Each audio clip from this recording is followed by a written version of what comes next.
I have two questions.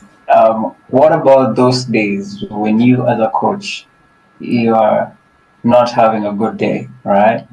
And then you have to fix someone, okay? And also, does the coaching only apply to entrepreneurs? How about those people who come and say their business is affected because of their spouse, or they're having mental issues because of their spouse maybe divorced them, or they're going through a heartbreak? Yeah.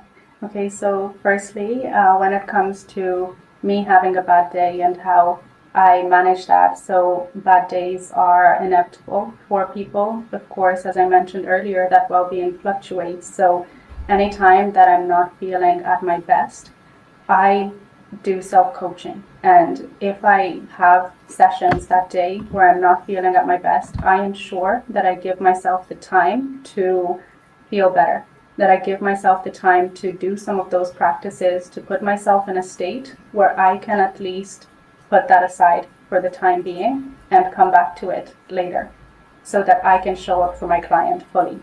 So I would say it's definitely through implementing those mindfulness practices to become more of an observer, to either let go of what I'm going through and rise above it, elevate my state of being, or simply put that aside and be there for the client to support them as best as I can.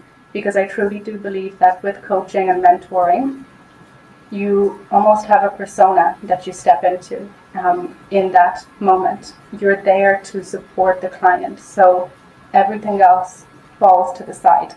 Everything else is irrelevant in that moment because the intention is for you to step in that supportive persona to keep the light or the vision for the client along the path to help them to get there. So I think, of course, it takes practice, but I've definitely seen along my experience that gets easier with time. Definitely about relationships. Yes. Okay. So the second part of that question, I would definitely say when a client comes to me around saying that they're being impacted by somebody else, I again start with shifting their perspective. Of course, that impact is there. It's totally valid how that person feels.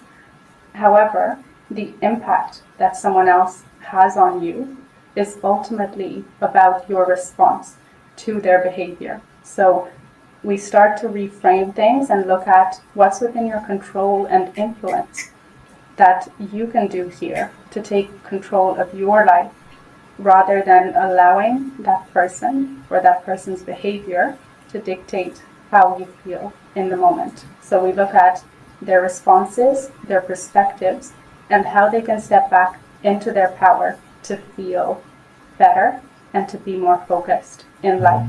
Because again, it's the response that the person has to that situation that is impacting them in the way that it is. It's not necessarily the situation itself.